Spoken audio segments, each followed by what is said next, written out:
Bonjour à tous, bienvenue pour cette nouvelle session utilisateur qui va nous présenter par la CCR, la Caisse centrale de réassurance, par Nathalie et Thomas, que je remercie pour leur témoignage une nouvelle fois. Ils sont fidèles et réguliers, contributeurs actifs, notamment pour le domaine donc, de l'assurance qui est le leur.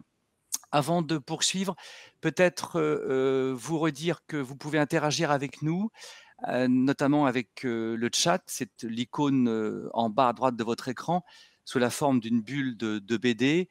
Et si vous pouviez, si quelqu'un parmi vous pouvait simplement, via le chat, nous indiquer que vous nous voyez bien et que vous nous entendez bien, s'il vous plaît. Et de notre côté aussi, savoir si vous entendez bien les présentateurs. Yes, merci Elisabeth. Ok, parfait. Oh Magda, coucou Magda. Voilà, donc on est ensemble pendant 1h15. Le thème de cette présentation, donc, c'est l'inondation, catastrophe naturelle malheureusement répandue, mais c'est voilà. Et notamment, Nathalie et Thomas vont nous parler de l'impact de cet effet donc inondation sur la France métropolitaine. Et on est ensemble pendant 1h15. Donc n'hésitez pas à interagir avec nous, avec Nathalie et Thomas à travers le chat. Et je crois qu'assez régulièrement, Nathalie et Thomas ont prévu de toute façon de vous demander si vous avez quelques questions via le chat, et on pourra les prendre assez régulièrement. Nathalie et Thomas, c'est à vous. Jean-Luc, nous, l'écran est tout petit, on est sur un portable. Oui. Du coup, on ne pourra pas avoir et le chat et les slides. Donc, si tu vois des questions, on veut bien que tu nous les retransmettes à l'oral. Je vous les relayerai, bien sûr. Je vous les relayerai. Pas de souci. Voilà. Allez-y, c'est à vous. Allez, bah écoutez, donc Nathalie Orlac, géomaticienne à CCR. Thomas Onfroy, chargé d'études géomatiques à CCR. Voilà, donc je vais essayer de partager mon écran sans raccrocher.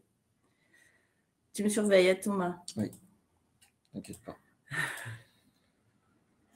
Alors là… Le PowerPoint, il est dans le lien. Là. Il est revenu là, ce truc. Attendez, là, ça arrive, ne vous inquiétez pas. Ici. C'est une histoire maîtrisée. Au premier slide en plein écran. Tac, voilà. Diapo. Ici, moi, je le regarde ici. Ok. Voilà, alors, Jean-Luc, tu peux nous dire si c'est parfait? Très bien, c'est ok, c'est bon. Ouais. Alors, avec Thomas, nous allons vous présenter l'analyse multicritère qui a été effectuée à la CCR pour élaborer une cartographie de synthèse sur l'impact des inondations en France métropolitaine. Avant de commencer, vous vous posez sûrement tous la question, mais qu'est-ce que la CCR? Donc, la CCR, c'est la Caisse centrale de réassurance qui a été créée en 1946. La Caisse centrale de réassurance, alors qu'est-ce qu'un réassureur? Un réassureur, c'est tout simplement un assureur d'assureurs. Les compagnies d'assurance viennent s'assurer chez CCR, notamment tout ce qui concerne les catastrophes naturelles, car la particularité de CCR, c'est qu'elle peut indemniser avec une garantie de l'État.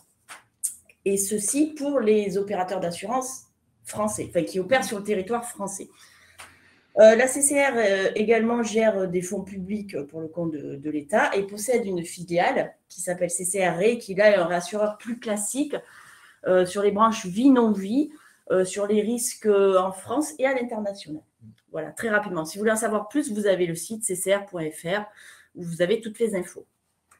Alors, la modélisation des risques, en fait, depuis plus de 15 ans maintenant, la CCR a mis en place une filière de modélisation des risques naturels, ceci pour qualifier et quantifier l'exposition du territoire français aux risques naturels.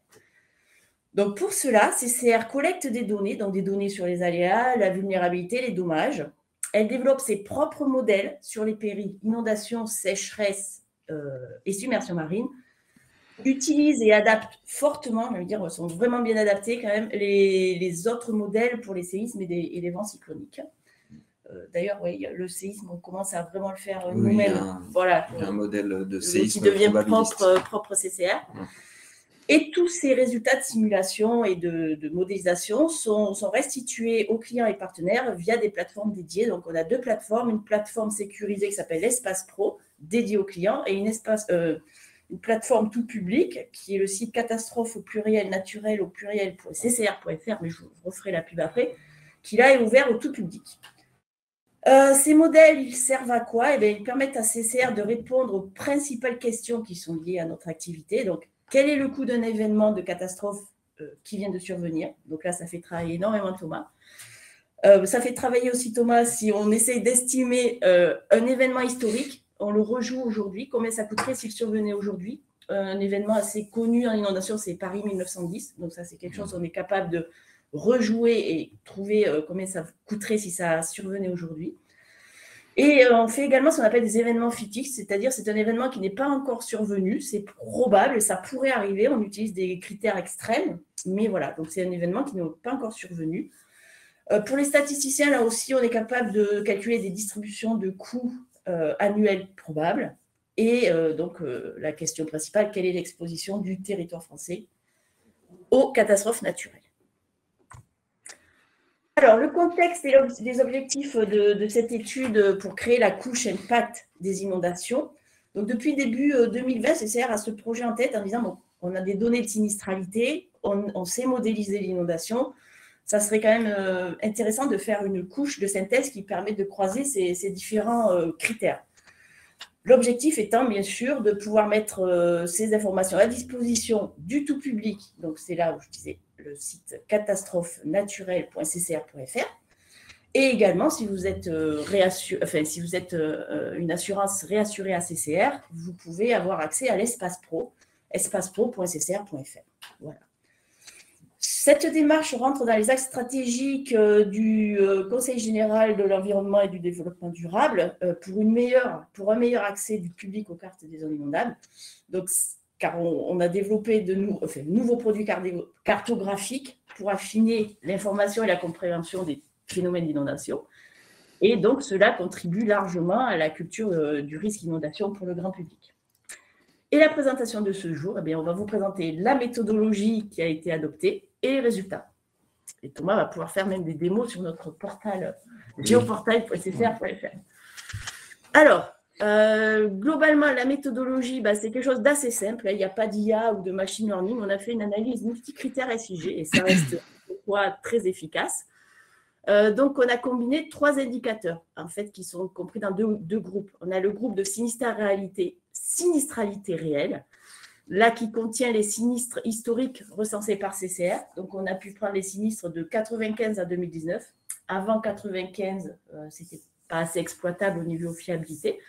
Donc, voilà pour les sinistres. Et ensuite, un indicateur de sinistralité potentielle qui est la combinaison de l'aléa modélisé par CCR et ce qu'on appelle la couche d'enjeu, en fait, qui est représentée par la couche d'occupation du sol, TEIA.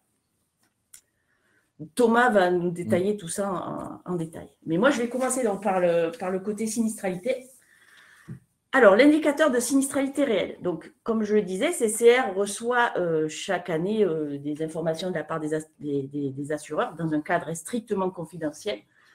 Donc, ces sinistres, on sait, ils ont une adresse, donc on sait les géocoder. Donc, sinistre, inondation. Ah oui, inondation. Inondation, merci. On sait géocoder les autres aussi, hein, mais là, on parle de l'inondation. Donc, on a les attributs, on a un X, on a un Y, on a l'événement qui a touché ce point et on a son coût. Donc, ceci nous permet d'avoir un nombre d'événements et la somme du coût qui a touché une localisation, un point XY. Donc, ceci va nous permettre d'affecter des scores en fonction du nombre d'événements et du coût. Donc là, je montre ici, donc ce sont des sinistres qui ont été géocodés, cumulés depuis 1995.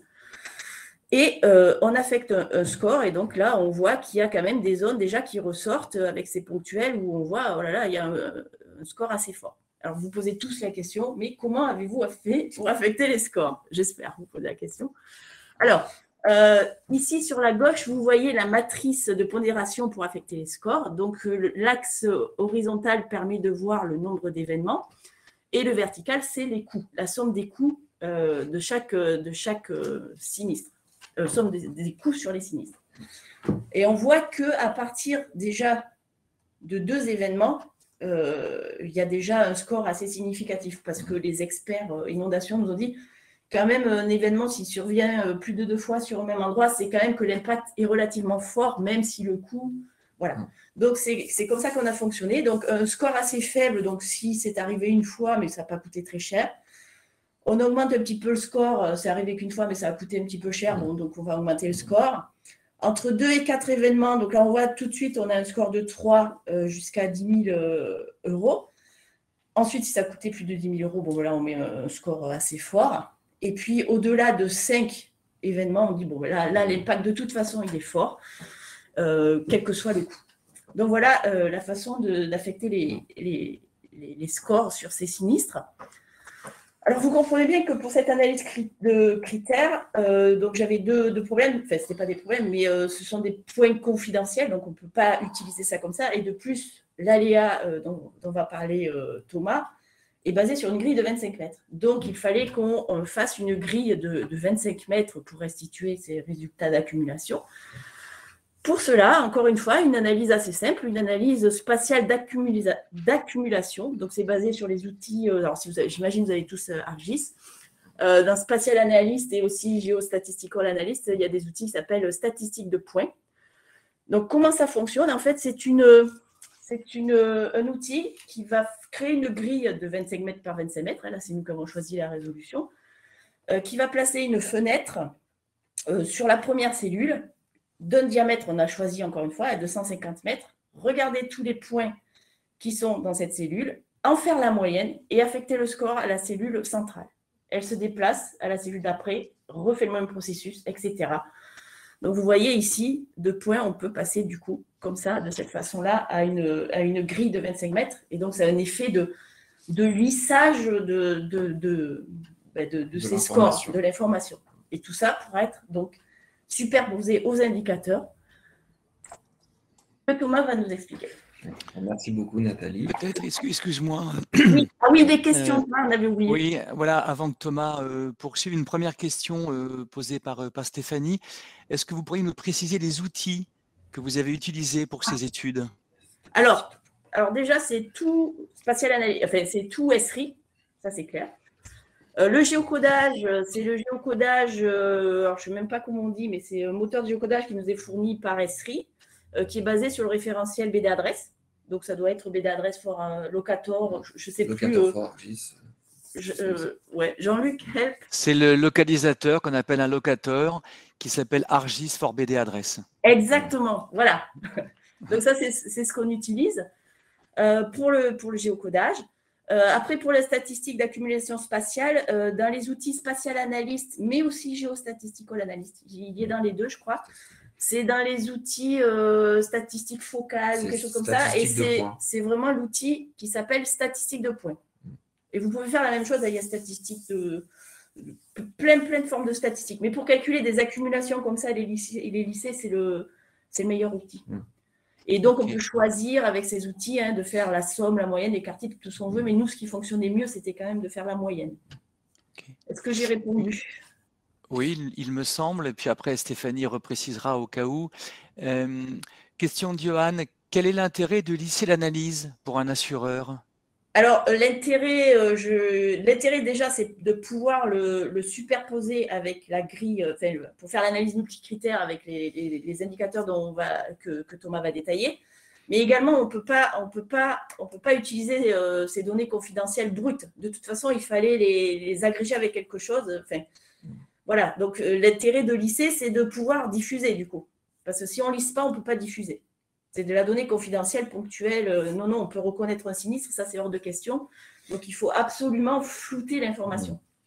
Ok. Distinguez-vous les différents types d'inondations? Ruissellement, débordement de nappe? Alors là, on a tout pris, mais si on veut, on peut les distinguer, oui. Ok. Et enfin, avant de laisser après Thomas poursuivre, s'agit-il d'une moyenne arithmétique? Oh! Alors oui, j'imagine, c'est la moyenne qui est dans l'outil. C'est une moyenne, oui, toute simple, arithmétique. Il y a 3 points avec un score de 6, la moyenne, c'est 6. Les options possibles, c'est le minimum, le maximum, l'écart type, la moyenne. Oui, mais arithmétique ou pas? Mais oui, arithmétique. On a pris par défaut la moyenne qui était dans l'outil, mais je ne sais pas si c'est... Je vous avoue qu'on ne s'est même pas posé la question, parce que comme c'est des scores assez entiers, on n'a pas besoin de choses compliquées, quoi. Ok. Une moyenne simple. Bien, écoutez, merci pour vos questions en tout cas, puis n'hésitez pas à poursuivre à travers le chat et Thomas, si tu veux, tu peux poursuivre. Bon, merci Nathalie, merci Jean-Luc. Donc voilà le deuxième indicateur qui nous a permis de constituer cette analyse multicritère. Je le rappelle, constitué d'un indicateur de sinistralité, d'un indicateur d'aléa et un indicateur de la vulnérabilité aux inondations sur l'occupation du sol. Celui-ci, c'est sur la fréquence de l'aléa inondation. Alors, inondation au pluriel, puisqu'il s'agit ici agrégé de 3 types d'inondations. L'aléa inondation par débordement sur les principaux cours d'eau, l'aléa inondation par ruissellement sur tous les cours d'eau non jaugés, et ensuite l'aléa inondation par submersion marine. Donc là, sur la carte de gauche, vous voyez l'aléa inondation n'est pas au bord de la... Sur la carte de... sur la carte du milieu, si vous voulez.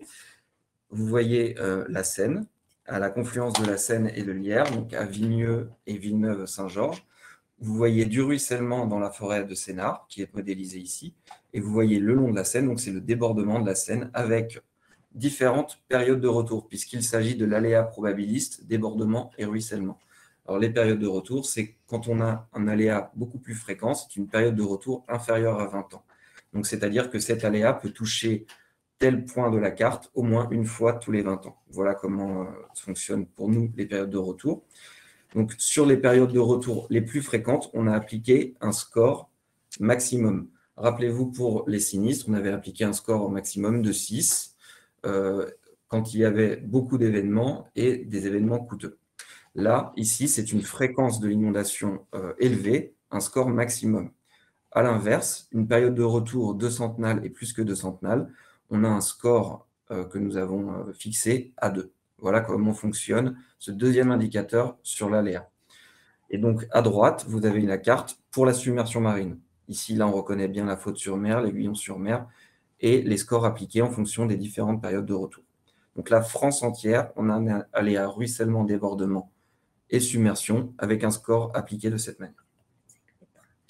Et oui, bien sûr, c'est comme sur les données de sinistres qui ont été agrégées à 25 mètres de résolution, on a pris la résolution de base de l'aléa qui est à 25 mètres de résolution. Pour chaque maille de la carte, on a une information à une précision de 25 mètres, sur une maille de 25 mètres de côté.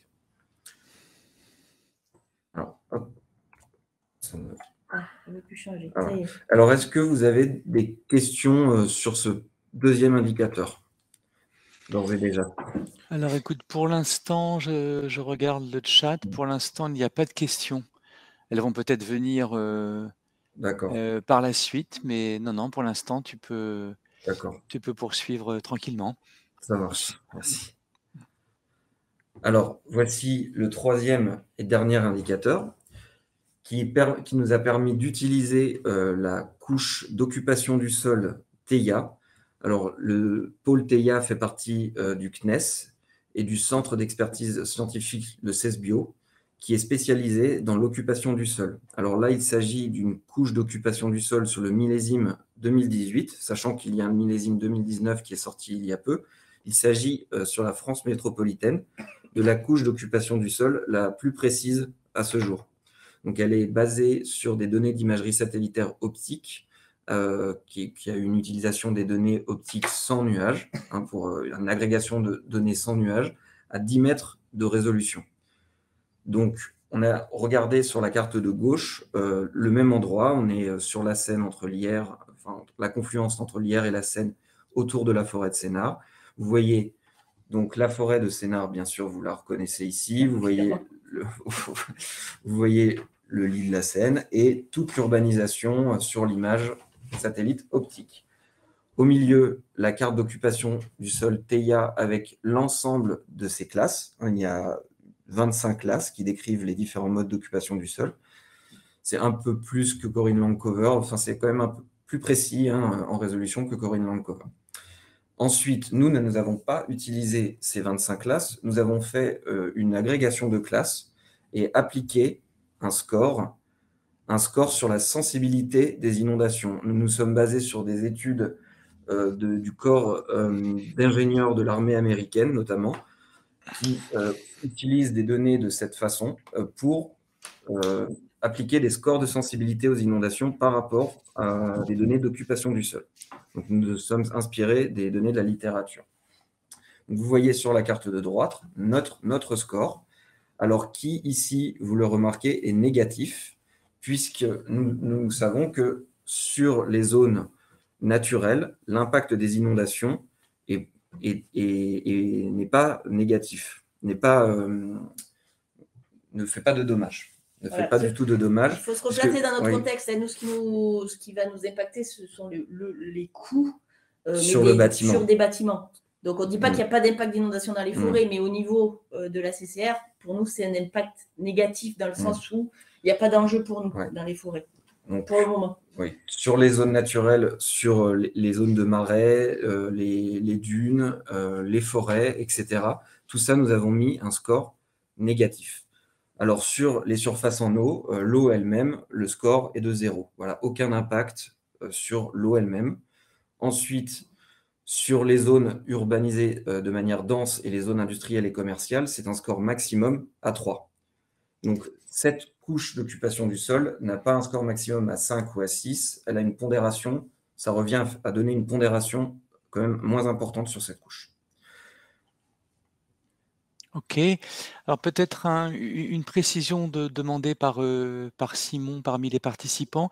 Y a-t-il un lien dans votre étude et dans la façon dont vous construisez ces différents indicateurs avec d'autres aléas officiels du type PPRI, ZIP, PH, ZC, zone côtière, j'imagine? Alors, notre aléa probabiliste inondation, ruissellement, débordement et submersion, il a été croisé avec toutes ces zones d'aléas réglementaires donc du ministère de l'Environnement, les PPRI, les AZI, les plus hautes eaux connues, etc. Nous avons croisé tout ça pour valider notre aléa. Donc, quand il était possible, nous avons corrigé l'aléa localement avec toutes ces données de référence des inondations. Des données du très terrain. bien. Oui. Merci. Je passe un peu plus. Donc là, c'est ce que je disais tout à l'heure sur Theia. Vous voyez à gauche du slide toute la légende de Theia que nous avons reclassée et à laquelle nous avons appliqué un indice plus ou moins important en fonction des types d'occupation du sol. Donc là, vraiment, nous nous sommes appuyés sur des données de la littérature. Nous n'avons pas sorti ça du chapeau. Nous sommes bien basés sur des études réelles et sérieuses. Donc, ce que nous avons fait, nous avons croisé l'aléa inondation avec l'indicateur Theia. Et pour montrer sur cette carte, vous voyez qu'il y a deux effets de l'indicateur Theia, c'est amplification et atténuation de l'aléa. En fait, il sert à ça, cet indicateur, c'est à amplifier et atténuer l'aléa, puisque si vous avez une occupation du sol très dense, comme je montre ici, je ne sais pas si vous voyez ma souris, le petit 1, on est dans une occupation du sol très dense, eh bien c'est un endroit, un secteur qui va amplifier l'effet de l'aléa, puisque une inondation sur telle occupation du sol, évidemment, va faire des dommages beaucoup plus importants et ça va amplifier l'effet de l'aléa. À l'inverse, là, au-dessus de l'étiquette de Vigneux-sur-Seine, toujours sur l'occupation du sol Theia, on est sur une zone, on peut dire, de prairie ou de friche industrielle, mais en réalité, il y a très très peu dans la zone en vert, en fait, de bâtis, il n'y en a quasiment pas.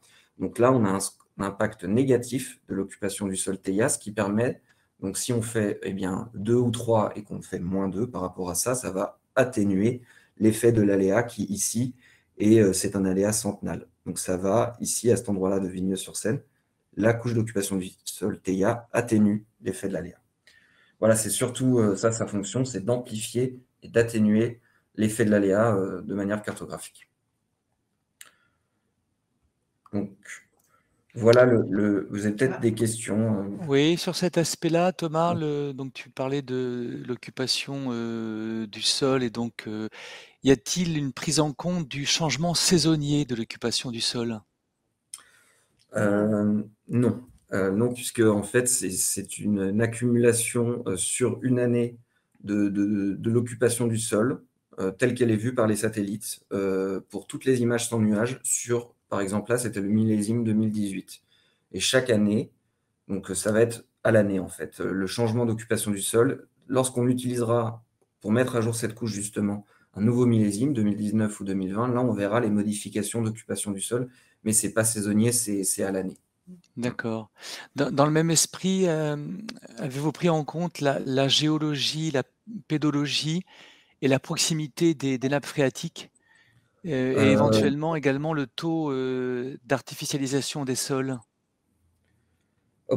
alors, sur cette dernière question, le taux d'artificialisation des sols, c'est de fait, c'est pris en compte dans l'occupation du sol TEIA, hein, puisqu'on voit toutes les zones artificialisées sur la carte de droite en orange et en rouge sont bien représentées, puisqu'on est à 10 mètres de résolution, ce qui est vraiment précis France entière D'accord. pour calculer l'artificialisation des sols. Après, les autres types de risques hydrologiques tels que les remontées de nappes, ça, on n'a pas pris en compte, mais ça peut être, pour une future mise à jour, intégré dans les risques inondations, effectivement. Après, sur ce qui est la géologie, la pédologie, non, ça n'a pas été pris en compte. Ce qu'on prend en compte, c'est vraiment les résultats de notre modèle, qui prend en compte de fait l'occupation du sol, plus cette occupation du sol TEIA. Très bien. Merci pour, cette question et ces précisions. D'accord. Merci. Alors, voici donc le résultat, alors toujours sur la même zone, mais après on verra sur la web app d'autres zones si vous le souhaitez.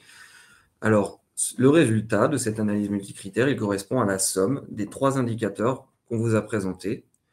Donc, il y a tout d'abord, ce qu'on a fait, c'est un score brut, hein, que vous voyez sur le tableau à gauche, c'est le score, Oui, qui somme une addition simple. simplement tous les scores de sinistralité, inondation et TEIA.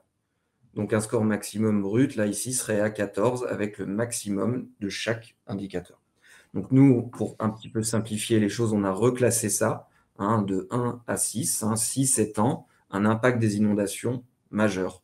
Et on a appliqué une couleur à chaque score, simplement comme on fait en SIG, donc de très faible à majeur. Et c'est ce qu'on retrouve sur cette carte. Alors oui, à noter que les surfaces en eau, elles sont totalement exclues, les eaux permanentes, elles sont totalement exclues de ce score. Elles n'interviennent pas, puisque c'est l'eau elle-même, on va l'exclure de notre périmètre de l'étude. L'eau elle-même, ce qui nous intéresse, ce sont les inondations. Donc, vous voyez la cartographie d'impact des inondations, toujours dans le même secteur, avec donc à la confluence entre l'Yerres et la Seine. Ici, précisément, là, on sait que c'est une zone, on le sait historiquement, qui a été maintes et maintes fois touchée par les débordements de la Seine et de l'Yerres. Puisque la confluence de l'Yerres aggravant les inondations de la Seine, on a une zone violette avec une forte accumulation de sinistres, en nombre et en coût, un aléa inondation qui est fréquent, et une occupation du sol TEIA, c'est une occupation du sol très dense avec des industries et des commerces. Donc c'est comme ça que fonctionne cette couche. Vous avez en violet ce qui est impacté au maximum selon les 3 indicateurs. On peut voir, pour finir sur cette carte, la forêt de Sénart elle-même, dont on a parlé avant. Eh bien, l'impact des inondations, là, il est modéré parce qu'en réalité, il y a tout de même... pourquoi il est modéré et pas faible? C'est qu'il y a tout de même du ruissellement intense, localement dans les Talweg qui peut être fréquent, un ruissellement qui peut être très fréquent. Dès qu'il pleut, on va avoir un ruissellement naturel. Par contre, il n'y a pas vraiment de dommages qui sont déclenchés ici, puisqu'il n'y a pas de bâtiment, c'est que de la forêt, quasiment que de la forêt. Donc c'est pour ça que l'impact reste tout de même modéré en forêt et sur les zones naturelles. Peut-être une question au passage de Florence. Prenez-vous en compte les archives historiques des aléas et inondations pour mieux appréhender les événements plus rares? On a fait récemment à CCR une étude sur les inondations des grands fleuves, sur les inondations historiques. Comme on a disait Nathalie tout à l'heure, c'était sur Seine 1910. On a fait d'autres grands bassins versants. Donc oui, on a pris en compte toutes ces archives pour récupérer les débits et les hauteurs d'eau maximum atteints lors de ces événements historiques. Donc on prend en compte ça pour modéliser notre aléa. Et est-ce que ce n'est pas déjà pris aussi dans les AZI? C'est pas un peu recenser tous les plus hautes eaux connues, donc ça prend tous les trucs historiques. Les plus hautes eaux connues nous servent à valider nos modélisations. Donc, quelque part, c'est pris en compte aussi mais via cette couche-là. C'est pris en compte les archives historiques dans la couche des plus hautes eaux connues, oui. Qui nous permet de valider nos travaux. Et de mémoire, pour les petites coulisses CCR, sans dévoiler trop de choses confidentielles, mais je crois que dans les profils CCR, il y a des historiens. Ah, mais bien sûr. Bien sûr, on a Jérémy Lessard, qui est historien des CatNat, oui, qui fait plein de présentations. Donc, oui, l'aspect historique, évidemment, il est présent chez nous. Oui, il a fait des recherches dans les archives plusieurs fois pour récupérer ce genre d'informations sur les événements naturels. Parfait. Allez-y, vous pouvez poursuivre comme vous voulez. Alors, voilà, donc là, c'est une web app du portal. Bon, si tu cliques, ça va marcher. Oui, mais elle est déjà ouverte, non? Oui. Où on peut aller voir. Là. Moi et la technique. Ah non, on l'a fermée? Peut-être dans un onglet ici. Ah, tout non, il faut recliquer. Bon. Désolée. Il ne faut pas me laisser toucher les Ça va arriver, ça va arriver. Tu voulais nous montrer, Nathalie, une web app en direct depuis votre portail, c'est ça? Voilà, depuis le portail externe. Oui, le portail externe. Ouvert à l'extérieur. Donc, c'est une analyse de comparaison simple où on peut mettre 4 cartes séparées qui ont été produites dans ArcGIS Pro. Et donc là, vous voyez le petit i, c'est l'information. On a la légende qui se déclenche ici pour chaque couche. Donc, on retrouve bien la légende expliquée sur chaque indicateur. Voilà. Et donc, si on regarde la couche de gauche sur l'inondation, qui régit l'affichage pour les autres, donc on a un résultat vraiment France entière, avec le résultat de l'analyse qui est en bas à droite, l'indice occupation du sol TEIA qui est en bas à gauche, l'aléa inondation, ruissellement, débordement, submersion qui est en haut à gauche, et l'indicateur de sinistralité qui est en haut à droite. Donc là, je vois une accumulation de sinistres. C'est encore le même exemple, on peut peut-être changer d'exemple. Est-ce que dans le chat, il y a des gens qui voudraient aller voir quelque part? Parce qu'on promet que le modèle 300, c'est le premier ou la première qui tire qui a gagné. Par contre, on n'a pas mis d'outil de recherche pour aller sur une zone. Non, mais la Belgique, s'il vous plaît. Là, c'est une blague. Sainte. Frédéric, bonjour Frédéric. Frédéric Pouget demande Sainte, près de La Rochelle, en Saintonge. Très bien. Allez, on est parti pour Sainte. Vous remarquez les temps de réponse, hein, c'est top quand même. Une couche à 25 mètres, ça répond bien avec les produits ArcGIS. Je fais de la pub. Merci Nathalie. C'était pas prévu, c'était pas demandé. Hein. Je dis ça pour les participants. Il n'y avait rien de calculé là-dessus. Imprévisible, on va dire. Je crois que je suis pas très loin, mais... La Rochelle, c'est où? Est-ce que je suis Sainte exactement? Sainte, il y a une autre personne, Emery, qui suggérait aussi Saint-Porcher. J'imagine que c'est dans la Saintonge également. Pour la prochaine fois, on mettra un petit outil de recherche. Bon, sinon, on va par là, si tu vois un truc intéressant, là, ça a l'air pas mal. Donc là, on voit vraiment l'impact de la submersion. Donc ça, c'est ce qui a été touché par Xynthia, toute cette zone autour de l'Aiguillon, la Faute-sur-Mer. Donc on a tout de même des sinistres, qui a eu alors une fréquence peu importante, c'est arrivé surtout une fois, en 2010 principalement, à l'Aiguillon-sur-Mer, avec donc un aléa qui est jugé comme fréquent, ici.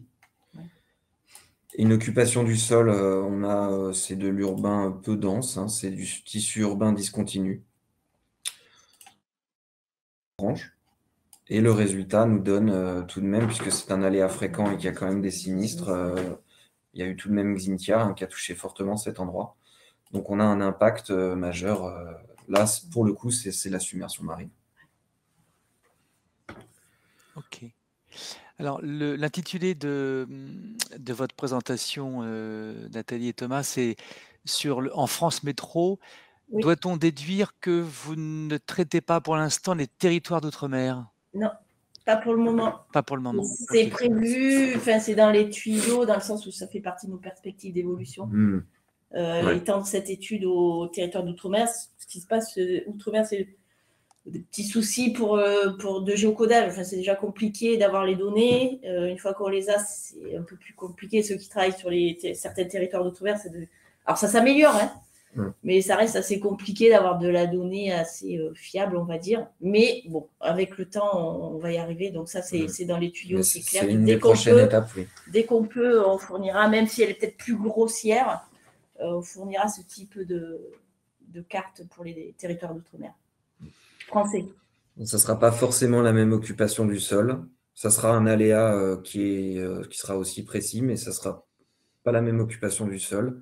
Pas forcément. Celle d'Esri, là, ils viennent d'en sortir une, du coup. Oui, on peut prendre celle d'Esri le monde entier, qui est à 20 mètres, 10 mètres, oui. La nouvelle, oui. Il faudrait qu'on teste. Parce qu'on a fait ça, effectivement, elle n'était pas sortie encore. Non, ça n'existait pas. Ouais.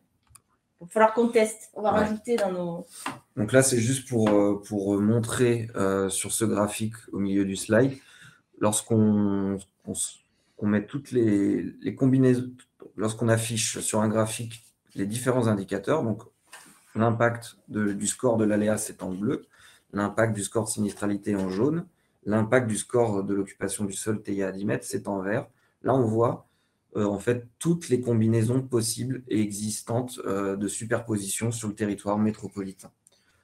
Donc là, on voit tout de même que TIA passe en dessous la barre du 0, ça veut dire qu'il y a des endroits où ça atténue l'aléa, il y a des combinaisons possibles où ça atténue l'aléa. Voilà, il y a même une combinaison où on a un impact de score d'aléa à 2 et TIA à moins 2, bah là ça fait 0. Et à l'inverse, le maximum de la combinaison qui fait 14, hein, dont je disais tout à l'heure, le score brut maximum, c'est la somme des 3 indicateurs au maximum. Voilà, ça c'est toutes les combinaisons possibles. Une façon de voir aussi les combinaisons. Petit retour en arrière, on va dire d'interface. La vue donc sur une seule carte des 4 indicateurs, est-ce que ça correspond donc à un template existant? Il existe chez... Oui. Ah oui, c'est une... Ah oui, pardon, oui. C'est un template existant, ça, oui, avec les 4 trucs. Oui. Je ne sais même plus comment elle s'appelle. Je ne sais plus non plus, mais je confirme. Oui. C'est dans Web App Builder, on peut... oui, c'est un template existant qui s'appelle Compare Analysis. C'est écrit sur le côté, c'est par défaut, c'est le nom du template, qui est assez simple à mettre en œuvre. Ouais.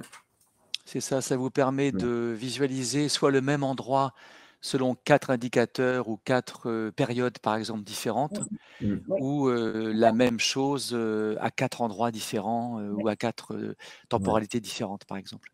On est un petit peu dans le fonctionnel. Continuons. Une question de Sébastien. Ces cartes seront-elles accessibles via des flux WMS, WFS? Alors, pour le moment, non. Pour le moment, non, mais comme on met quand même un pied, alors avec tout ce qui se passe, les géos communs, ces histoires-là, on met quand même un pied dans la domaine, de la donnée qui pourrait être d'intérêt public. Donc, pour le moment, on n'a pas ça, mais alors on est doté de technologie Esri, donc nous, on coche et on peut exporter faire des flux WFS ou W. Là, pour le coup, c'est des rasters, donc je ne sais plus ce que c'est, WMTS ou je ne sais pas. Donc, on pourrait, mais pour le moment, on ne le fait pas. Donc, si vraiment ça intéresse, il faut contacter la CCR, voir avec la hiérarchie. Mais voilà, pour le moment, c'est pas, on le diffuse visuellement dans le site tout public et dans notre site Espace Pro, mais on ne peut pas se brancher à ces flux-là pour le moment. Oui. D'ailleurs, vous allez le revoir, le résultat qui est à 25 mètres, c'est pour l'Espace Pro, donc c'est pour les clients, nos assureurs. On ne va pas le diffuser. Non, mais tu vas l'expliquer. Oui, mais justement. Et à 250 mètres, c'est pour tout public. On va le dire. Oui, justement. Voilà. Justement là. Ouais. Donc, on a un résultat à 25 mètres que vous voyez à gauche, qu'on a présenté depuis le début. Donc, vous avez bien vu cette cartographie. Là, on a un zoom, encore une fois, sur la confluence IR-Seine. Et à droite, les cartes de droite, il s'agit du résultat, là, agrégé sur des grilles hexagonales à 250 mètres de résolution. Ça, c'est pour le partager à tout public. Donc ça, c'est déjà disponible sur le site catastrophenaturelle.ccr.fr. Et tandis que la carte de gauche est disponible sur l'espacepro.ccr.fr. Donc là, on va vous montrer un petit peu comment on a fait pour rééchantillonner ces résultats à 25 mètres dans des grilles hexagonales à 250 mètres. Donc, là, ce sont des autres exemples sur d'autres secteurs. Donc là, on a à gauche, on a l'Île-de-France, hein, c'est près de la forêt de Saint-Germain-en-Laye, c'est à la confluence de l'Oise et de la Seine. Hein, Cergy, Saint-Germain-en-Laye, Conflans-Sainte-Honorine. Au milieu, vous voyez, vous reconnaissez le Finistère, avec la ville de Crozon. Donc là, c'est surtout rural, hein, et puis à Crozon, on a quand même un impact qui est plus important, puisqu'on est en ville. Il y a du ruissellement qui peut se produire et des débordements localement. Et là, dans l'Aude, puisqu'on avait pris l'Aude pour montrer l'exemple on se rappelle de l'événement de l'Aude octobre 2018, et ce n'est pas le seul événement inondation qui a touché ce secteur, mais il y en a d'autres. C'est pour ça que l'impact sur Carcassonne, Trèbes, il est très élevé. Et donc là, vous voyez le rééchantillonnage à 250 mètres, ce que ça produit sur ce secteur. Donc oui, je n'ai pas expliqué comment on a fait. On a peut-être une webab pour montrer où tu as les deux dans les annexes. D'accord. Vas-y, descends. Tu as fait les annexes? Ouais. Okay. Si tu veux. Ah non, je croyais que c'était pour nous. Non, on l'a pas. On l'a pas. Bon, en fait, pardon. Non, mais c'est là, on voit bien ici, enfin, dans la carte de l'Aude, c'est plus. Forcément, à 25 mètres, c'est plus fin qu'à 250. On a pris la moyenne des scores de 25 mètres dans chaque hexagone de 250 mètres pour faire ce rééchantillonnage à 250 mètres. Voilà comme on a fait de manière assez simple, avec des hexagones France entière. Donc, au format vecteur, on l'a fait au début, et ensuite, c'est disponible au format raster. C'est resté, on a fait les deux de toute façon, mais... Moi, je pense que c'est du vecteur. Là, c'est resté en tuile vectorielle, du coup. Oui. Après ça, vous pouvez... Elles sont dans mes web apps, elles ne sont pas... On ne peut pas les télécharger pour nous.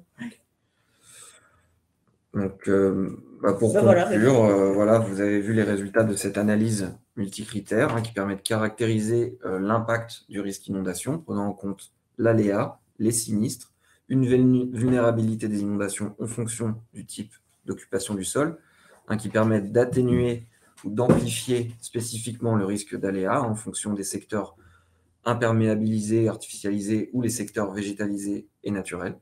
Donc ça produit cette cartographie synthétique de l'impact des inondations qui est homogène sur tout le territoire métropolitain. Donc on l'a déjà dit, les résultats sont déjà diffusés à 25 mètres sur l'espace ProCCR pour toutes les cédantes qui ont accès à l'espace ProCCR. Les cédantes, ce sont les clients, les assureurs. Et le résultat est également rééchantillonné, comme je viens de l'expliquer, à 250 mètres dans des grilles hexagonales. Et ça, c'est disponible sur le portail CCR, catastrophenaturelle.ccr.fr. Alors, on en avait parlé un petit peu avant, parce qu'il y avait des questions dans ce sens. Il y a des axes d'amélioration pour de futures versions. Tout d'abord, une mise à jour régulière de chaque indicateur. On avait parlé de l'occupation du sol, qui est un millésime maintenant de TIA chaque année. On pourrait regarder aussi l'occupation du sol ESRI à 10 mètres de résolution dans le monde entier. On pourrait voir ce que ça donne. Il y a une mise à jour, bien sûr, de l'aléa, puisque l'aléa inondation, ruissellement, débordement, submersion marine est en amélioration continue à CCR. On livre de manière assez régulière des nouvelles versions de notre aléa probabiliste. Et puis les sinistres. Malheureusement, il y en a de plus en plus. Oui, donc on les reçoit en général 1 à 2 ans après un événement majeur. La plupart des sinistres. Qu'ils soient consolidés, ça arrive, il faut un petit peu de temps. C'est pour ça qu'on a toujours un peu de retard, mais bon, on va rajouter les nouveaux sinistres. Régulièrement, oui, on pourra ajouter les nouveaux sinistres géolocalisés. Et on pourrait également réfléchir et voir ce que ça donne pour représenter les zones protégées ou non par des ouvrages de protection des crues, par des digues.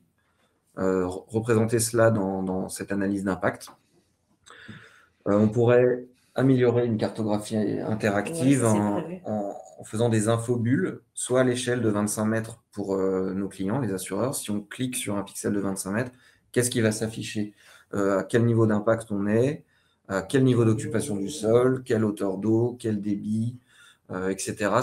On peut réfléchir à plusieurs choses, il faudrait qu'on le fasse valider bien sûr, mais on peut faire des infobulles à l'échelle de 25 mètres et aussi des infobulles à l'échelle hexagonale de 250 mètres. Alors, toutes les informations qui seront pertinentes pour nos clients ou pour le grand public. Et puis, on l'a dit, on va faire une étude de faisabilité pour les DOM une fois qu'on aura les meilleures données pour le faire. Et on peut aussi prendre en compte plus tard les différents scénarios du changement climatique que l'on a modélisé, on n'en a pas parlé, mais CCR a modélisé le changement climatique à horizon 2050 en créant un aléa inondation à climat actuel et à climat 2050. Donc, on pourra voir ce que ça donne si on utilise cet aléa climatique CCR. Peut-être que tu veux... Est-ce qu'il y a des questions? Alors, une précision demandée par Madani, les données de pluviométrie sont-elles nécessaires pour calculer vos indicateurs? Pour les indicateurs à proprement parler, non, mais elles sont prises en compte dans la production de l'aléa ruissellement. C'est dans la fonction de production de notre code de modèle de ruissellement. Les pluies sont utilisées en entrée. Ce sont des données qui alimentent le modèle d'aléa inondation et plus spécialement le ruissellement. Les précipitations, Météo France. Ok. Donc, n'hésitez pas effectivement à poser vos questions, vos demandes de précision à travers le chat. Question de Johan, le temps de réalisation et de mise en œuvre nécessaire pour produire ces web maps et ces indicateurs? Est-ce que vous avez une estimation du temps de réalisation de mise en œuvre? Alors, juste les temps de calcul, ça peut aller assez vite. Alors, on est quand même France entière, mais alors là, je vais faire encore un peu plus de pub. J'ai refait là, des indicateurs assez rapidement avec du GeoAnalytics, du Spark, là, où je ne sais pas quoi, c'est magique. Donc, ce truc-là, c'est génial, ça va beaucoup plus vite. Donc, des choses qui pouvaient prendre 3 heures, je les fais en 10 minutes. Donc voilà, donc c'est un peu difficile de répondre à cette question, mais avec les outils Esri, c'est France entière du pixel à 25 mètres. Aujourd'hui, on y arrive assez vite. Après, c'est juste, oui, il faut quand même le temps de faire les traitements. Donc, ça marche mieux dans ArcGIS Pro que dans ArcMap, de toute façon. Oui, on a fait les deux, on a travaillé avec les deux, puisqu'on n'a pas fait la bascule à 100% sur ArcGIS Pro. Mais oui, c'est beaucoup plus performant sur ArcGIS Pro maintenant, les analyses de vecteurs et raster même. Et passer le truc focal, là, je ne pense pas qu'il soit disponible en GeoAnalytics. Mais par exemple, pour faire une tessellation, donc le rééchantillonnage en bin, en hexagone France entière, là, à 250 mètres sur toute la France, ça met 5 minutes. Enfin, c'est vraiment rapide aujourd'hui. Alors que oui, il y a 1 ou 2 ans, faire une tessellation, c'était long. Combien de millions d'hexagones, je ne sais plus, mais ça en fait beaucoup. Donc voilà, aujourd'hui, je vais dire, ça va beaucoup plus vite que hier. Et utiliser ArcGIS Pro parce qu'il est phénoménal et il va super vite. Et puis, pour compléter sur les web apps et les web maps, donc on a fait des web maps à partir d'ArcGIS Pro. Ouais. Donc maintenant, c'est bien intégré à Portal. Ouais. Donc, et on publie des maps image layer. C'est pour ça que ça va très vite. En fait, on peut, si c'était du vecteur, on pourrait requêter. Il y a déjà les infobulles. Après, on n'a pas accès aux features. Donc voilà. Aux entités. Mais le map image layer, au niveau temps de réponse, vous voyez, ça va super vite. Vous avez déjà dû voir des cartes France entière qui rament pour s'afficher tout ça. Avec les maps image layer, c'est rapide. Et ça reste requêtable si on veut. Donc, il y a quand même l'interactivité par rapport au WMS qui reste juste une image, quoi. Puis donc, vous pouvez trouver la note méthodologique détaillée qui a été validée et diffusée sur le site catastrophenaturelle.ccr.fr et vous avez... Voilà, elle est un petit peu cachée. Elle est dans le glossaire. Ici, on l'a fait exprès. Que les gens qui savent qui la trouvent. Non, c'est une blague.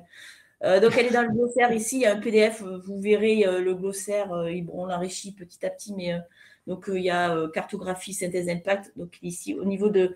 Alors, La couche est visible dans l'onglet localisé, donc on coche et la couche s'affichera. Et par contre, la méthode détaillée, elle est dans le glossaire ici, téléchargeable au format PDF. Parfait. Question d'Hervé. Dans les perspectives, allez-vous croiser vos résultats avec les PPRI pour une évolution dynamique 2050? Les PPRI, donc ils sont mis à jour à la commune, hein, ils ne sont pas tous mis à jour en même temps, d'une part. Il y a certains PPRI, peut-être d'ores et déjà, qui prennent en compte le changement climatique dans leurs études précises à la commune. Il y en a peut-être, je ne sais pas exactement. Tout ce que je sais, c'est que la plupart des PPRI aujourd'hui prennent en compte le climat actuel. Donc, pour intégrer les PPRI pour les études à prospection climatique aléa horizon 2050, il faudrait que l'ensemble des PPRI français, le plus de données possible, prennent ces projections en compte. Et d'autre part, il nous faudrait un accès à tous les PPRI de manière numérique et homogène, France entière, ce qui n'est pas totalement le cas aujourd'hui. C'est très compliqué. On peut avoir les PPRI sur chaque territoire. Chaque territoire a son propre PPRI. D'ailleurs, je passe un message. Il y a des gens du ministère ou de l'IGN, je ne sais pas. Nous, on se refuse pour le moment de les agréger France entière parce que d'un PPRI à l'autre, d'une zone à l'autre, ce n'est pas forcément la même notion qui est derrière. C'est très compliqué de les agréger France entière. Et bon, voilà, donc pour le moment, c'est pas. Nous, on cherche, vous voyez, c'est quand même des cartes homogènes France entière, ça c'est important, c'est une demande pour pouvoir faire des statistiques, des probas, donc on a besoin de quelque chose homogène. Et bien pour les PPR, c'est quelque chose qu'on aimerait beaucoup avoir, c'est-à-dire une couche exploitable France entière. Donc ça, c'est un message. C'est ce qu'on peut avoir sur les plus hautes eaux connues, c'est plus exploitable que les PPRI actuellement. C'est une couche qui est France entière. Aujourd'hui, l'échelle pour les PPRI, c'est le département, c'est ça, ou c'est la région? Ça dépend, non, des endroits. Des fois, ça peut être des collectivités, des régions, j'avoue, je ne sais pas trop, mais même au sein d'une région, il y a une commune qui peut avoir des PPRI beaucoup plus détaillés que l'autre. Quand on cherche des PPRI précisément sur Internet, on tombe souvent sur le site de la commune ou sur le site de la préfecture, en tout cas. Sur Géorisque, hein, ils sont. Ouais, mais pas tous numérisés. Au format SIG. Voilà, il faut faire ses courses. Et puis, donc pour l'agréger, ça serait. Il faudrait que quelqu'un d'officiel l'agrège pour dire, oui, ça veut.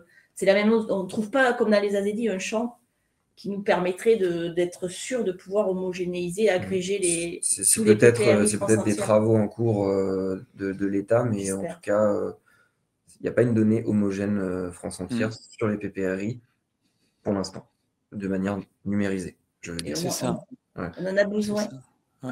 Et Hervé confirme que vos propos sur le fait qu'il n'y ait pas d'uniformité sur les PPRI, qu'il y a des variations dans le temps et selon les protocoles, et souvent c'est effectivement pour la commune. Ça serait un super outil. Pour moi, j'espère que le nouveau directeur de l'IGN va voir le truc et dire oui, ça fait ça, c'est un géo commun, il faut vraiment qu'on travaille dessus. Quoi. Mais après, c'est vrai que c'est pas simple non plus, puisque les PPRI, ils sont approuvés de manière régulière, ils ne sont pas tous faits en même temps. Donc c'est ça qui est complexe aussi, je pense. Puis il y a une petite dimension politique là aujourd'hui dans les PPRI. Donc voilà, donc c'est pour ça que nous, on ne veut pas les agréger France entière, parce que pour nous, ce n'est pas homogène, donc on ne peut pas le faire. Par contre, on voudrait bien que l'État travaille sur cette problématique des PPRI. Ouais. Question technique de Sébastien. L'hébergement des données et des cartes, c'est à la CCR on-premise, comme on dit, in situ, ou c'est sur ArcGIS Online? Alors, c'est une super question et je sais y répondre. Alors, ça pourrait être sur ArcGIS Online, il n'y a pas de souci, mais nous, on a encore une politique, tout se reste chez CCR, donc c'est nos propres, c'est chez nous, tout est chez nous. Et alors, donc pour le tout public, en fait, c'est sur des serveurs internes, mais qui sont ouverts à l'externe. Voilà. Mais ce n'est pas sur ArcGIS Online, c'est ArcGIS Enterprise avec un portal sécurisé, machin, avec des proxys, des trucs comme ça. Mais c'est chez nous, c'est pas du ArcGIS Online. Après, peut-être que demain, la carte tout public, tout ça, on pourrait effectivement penser à mettre du ArcGIS Online, mais on a préféré, on a ce qu'on appelle le géoportail.ccr.fr, qui là est un portail complètement ouvert à l'externe pour le tout public, quoi.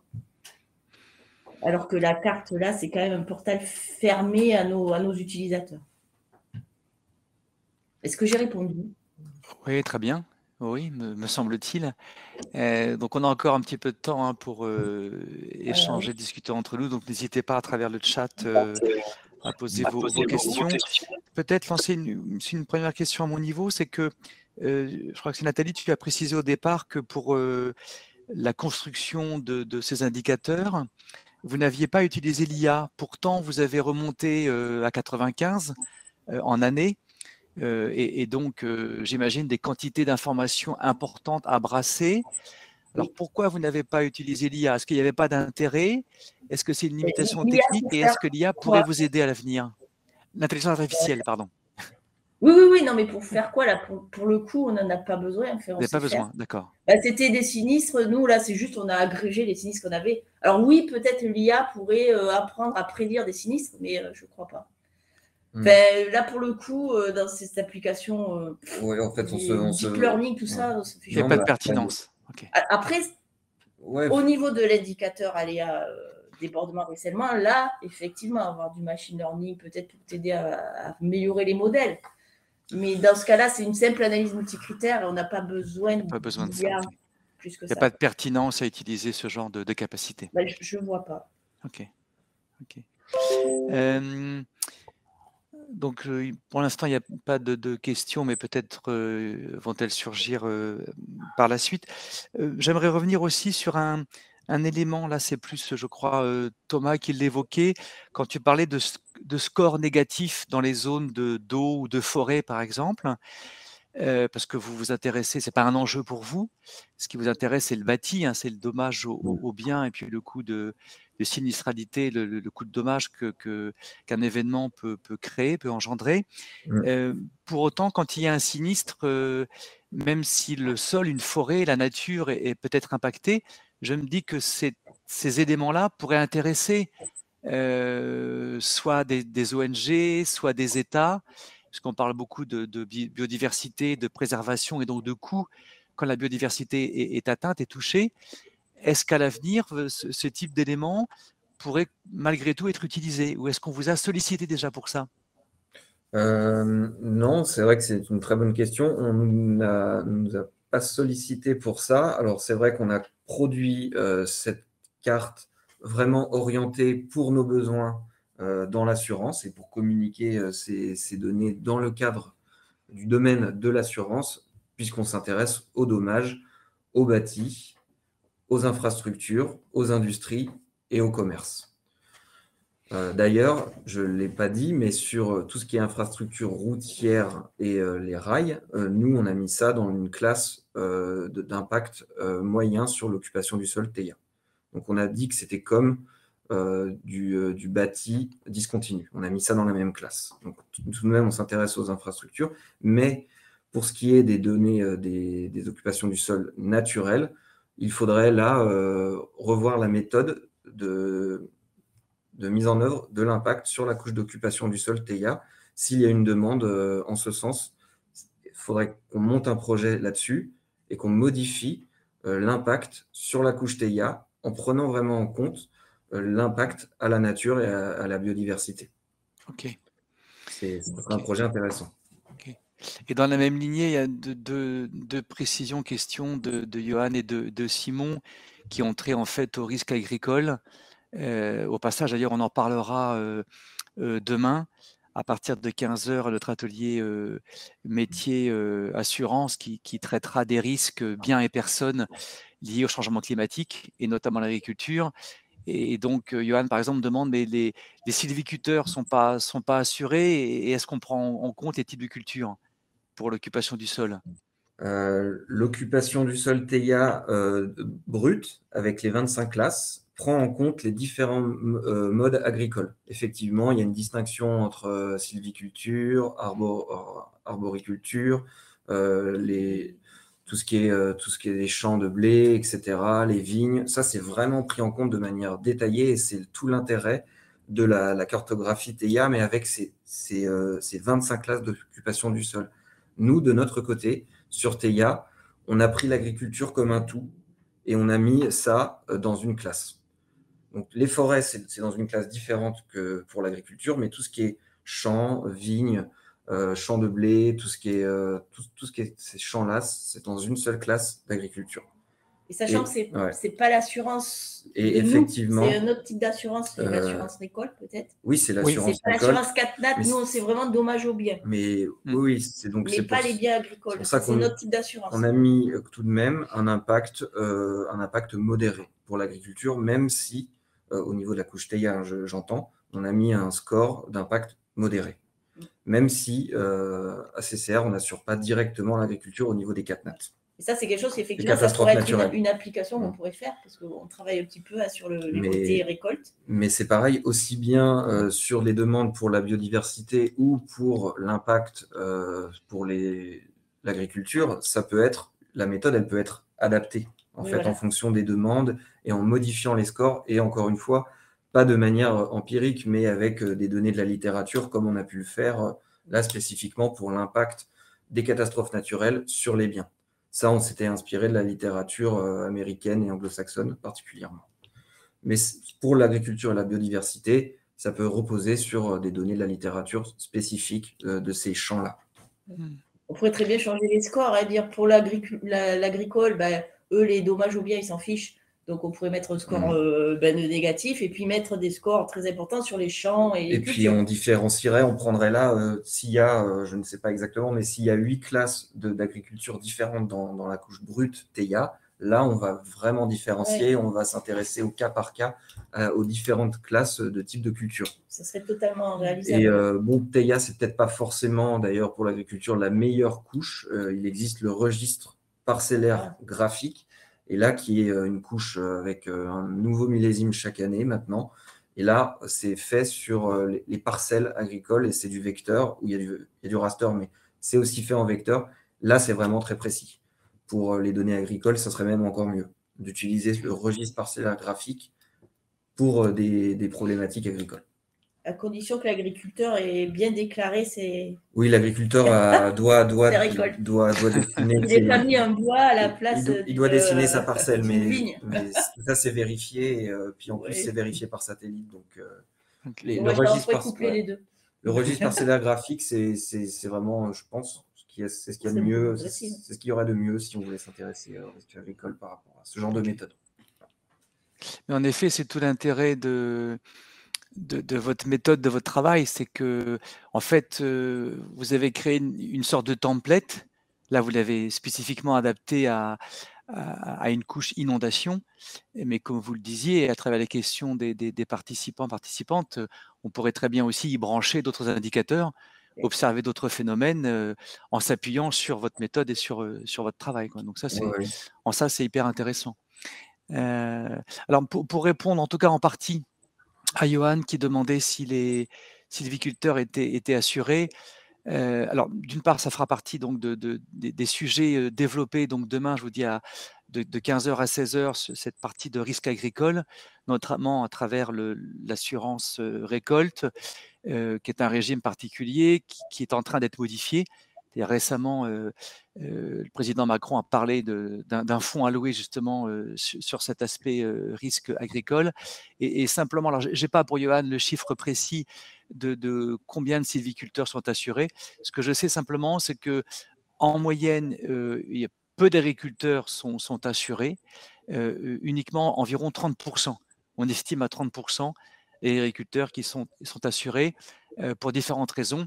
Ce n'est pas uniquement de la méconnaissance, c'est que lorsqu'il y a un sinistre important, très souvent le mécanisme en France est que l'État, ponctuellement, vient en aide aux agriculteurs. Et donc, il peut y avoir un effet contradictoire qui est moi, je suis agriculteur. Si l'État, en cas de pépin, me rembourse, quel est l'intérêt? Je m'assure. Voilà, donc, ça fera partie pleinement des sujets qu'on abordera donc demain, auxquels participera également d'ailleurs un des collègues de Nathalie et Thomas, qui est David Moncoulon, qui est directeur de la partie modélisation et R&D. Il y a Simon qui dit, je précise, la couche est dispo à l'échelle France. Il parle de, parce qu'on n'a pas tout suivi, le RPG peut-être. Ah, Simon, si vous pouviez… Oui. Le RPG, oui. Puis j'imagine que ça va être pris par le PCI Vecteur là, qui remplace la BD parcellaire. C'est au format vecteur France entière et il y a des millésimes normalement chaque année. Ok. Couche très complète, dit Simon. Oui, okay. Tout à fait. Okay. Sur l'agriculture, oui. Donc nous avons encore quelques minutes ensemble, donc n'hésitez pas à poursuivre également via le chat. Peut-être rebondir également sur… Alors c'est une notion peut-être un peu générale, mais au début, je crois que c'est Nathalie qui mentionnait ça, sur un des intérêts aussi d'avoir produit ce travail, notamment pour la résolution à 250 mètres qui est accessible pour le grand public, c'était de développer la culture du risque. C'est-à-dire que nous, en France, notre culture du risque, elle est encore très, très moyenne. C'est ça que ça veut dire derrière? Nous, on nous demande de participer à la diffusion de cette culture risque inondation. Il est là. Effectivement, c'est quelque chose qui est demandé. Et c'est pour ça que de plus en plus, d'ailleurs, on travaille plutôt côté prévention également. Il y a une grosse partie prévention à la CCR. Alors, c'est vrai que le français, s'il n'est pas fouetté par quelque chose, il n'avance pas. Alors, voilà, donc, et peut-être quand même de dire de façon très claire, là, vous êtes dans une zone, ah oui, ça a vraiment un impact fort. Bon. De toute façon, voilà. CCR, de par son rôle, et puis avec la garantie d'État, et l'État étant actionnaire principal, CCR se doit de participer aux études sur la prévention, et donc doit apporter aussi sa pierre à l'édifice sur le culture du risque, puisqu'on travaille avec le risque, on travaille dans le risque, on connaît la position des risques et on modélise les aléas et les risques. Donc c'est pour ça qu'il y a une certaine logique que ce genre de cartographie participe à la culture du risque, et, sans pour autant juger de la culture du risque des Français. Mais je pense que CCR doit apporter sa pierre à l'édifice. Oui, parce qu'effectivement, on peut avoir cette impression, et c'est peut-être aussi une réalité, qu'en France, comparé à d'autres pays, on a une culture du risque qu'on peut prolonger jusqu'à la culture des premiers secours, qui est moins développée qu'en Angleterre, qu'au Benelux, dans les pays saxons, anglo-saxons, par exemple. Et en même temps, cet été, on a tous vu malheureusement les drames humains importants en Allemagne, en Italie. Et moi, j'ai été surpris, par exemple, j'ai 200 morts en Allemagne, et on a une image de l'allemand, entre guillemets, ou de l'allemande rigoureux, organisé. Et je me suis dit, mais comment se fait-il qu'un pays aussi développé que l'Allemagne subisse autant de morts, quoi. Bon, tout ça pour dire, est-ce que par rapport à d'autres pays européens, avez-vous quelques repères comme ça sur justement la culture du risque, les outils de prévention? Comment la France se situerait par rapport à nos voisins? Bon, je pense qu'on n'est pas si mauvais que ça quand même, hein, parce qu'on a de l'information, mais effectivement, là, on l'a vu avec la tempête Alex, nous aussi, on a été durement touchés, ça a été très subi. Enfin, c'est des choses. Mais il y a des catastrophes qui sont majeures et qui. Historiquement, il y a des maisons qui sont à des endroits où clairement elles ne devraient pas être. Et plus ça va, d'ailleurs, l'étude modélisation là, 2050 montre bien que ce qui va vraiment jouer, c'est que l'urbanisation va se faire surtout dans ces zones quelque part attractives, et qui sont souvent au bord du littoral et qui sont des zones à risque. Donc voilà, donc il faut continuer à travailler sur cette culture, mais bon, c'est pas évident non plus. Ce sont des questions très, très politiques, donc bon, on avance toujours sur des terrains glissants lorsqu'il s'agit de ces questions-là, hein, mais en France, de toute façon, il y a une certaine culture du risque, et il y a tout de même de la prévention qui est faite avec des outils de l'État, de sociétés d'assurance elles-mêmes, et de CCR, donc, et d'autres sociétés de réassurance. Donc, il y a quand même des efforts qui sont faits pour ça, pour la prévention et pour la culture du risque. Alors, je ne sais pas, la France, à quel niveau elle est par rapport à l'Espagne ou l'Allemagne, mais ça doit être assez similaire, je pense. Là, peut-être que David pourra répondre mieux que nous. Il y a peut-être une vision plus Ouais. globale. Oui, c'est une manière aussi peut-être de dire, si vous voulez en savoir plus, venez aussi demain à l'atelier. C'est ça. Alors, revenons à des choses peut-être plus techniques et plus immédiates. Simon, je crois, et une autre personne, Sébastien également, ont cherché à se connecter à votre carto grand public sur le site catastrophenaturelccr.fr. Et a priori, il y a quelques soucis techniques. Bon, il ne voit pas apparaître votre travail, a priori. Alors, attendez, je vais y aller. Il y a uniquement accès à la fiche communale, nous dit Simon. Ah, mais c'est parce que c'est caché. Je vais reprendre tout ça. C'est pas encore sur une techno. .fr. Ouais. Non, mais il est là, non? Non, là, c'est. Alors, il faut mettre l'adresse. Je vais taper l'URL. On n'est pas très bien non plus. C'est Catastrophes naturelles CCR. Oui, tu l'as comme résultat, voilà, dans ton navigateur. Voilà. Alors, en fait, elle est un peu cachée. C'est pas encore une web app SRI, c'est pour ça qu'elle est moche. Donc, normalement, au début d'année, là, ça devrait être beaucoup mieux. Mais c'est des web services SRI, mais c'est développé. Voilà. Donc, en fait, pour la trouver, donc vous avez dû zoomer et à un certain niveau de zoom, vous avez la fiche communale, mais en fait, c'est dans le burger menu, là. Et elle est tout bon. Impact. Alors, on ne voit pas ton écran. On ne voit plus ton écran, Nathalie. Ah bon? Non. On nous voit, nous. Moi, j'ai copié ma vidéo pour diminuer le flux. On vous voit, vous, mais on tu vas partager ton écran. Allez-y. On va partager l'écran. Clique. Voilà, partager. Okay. Et là. Voilà, là, c'est bon. Allez, vas-y. Voilà, elle est là. On va repartir du début. Non, on va repartir du début. Donc catastrophe naturelle.ccr, enfin catastrophe-naturelle au pluriel.ccr.fr. Donc là, on va dans localiser, c'est bien ça. Donc on va dans localiser. OK.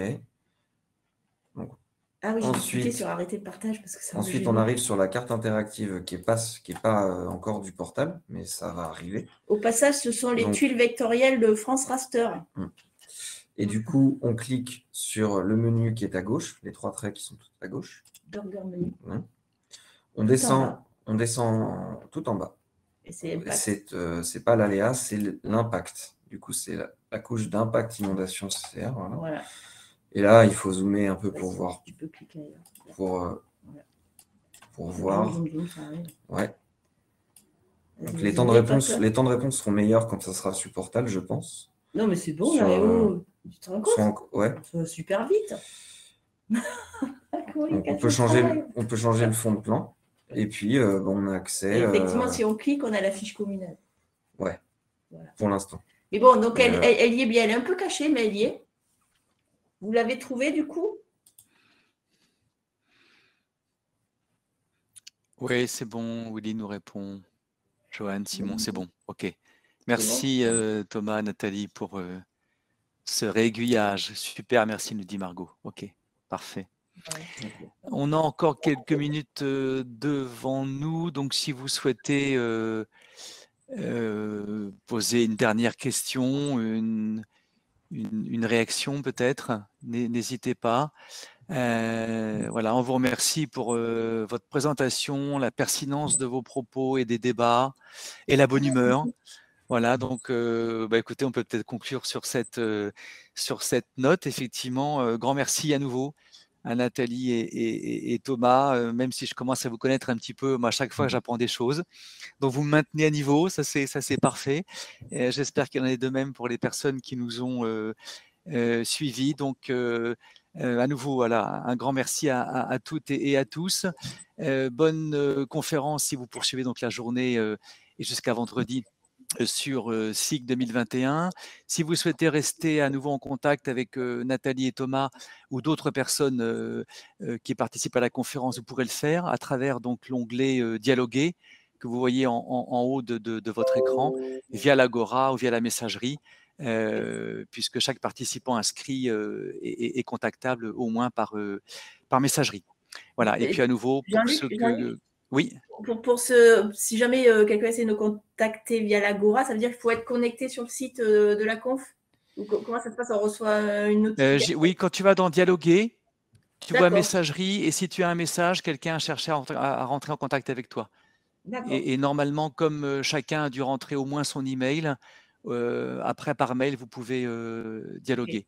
Voilà. Si parmi les participants, les gens qui nous écoutent, vous souhaitez aussi avoir des renseignements plus techniques, vous pouvez donc, au-delà de rester en contact avec Nathalie et Thomas, bien sûr, prendre des rendez-vous experts auprès de compétences spécifiques ARGIS, donc ESRI.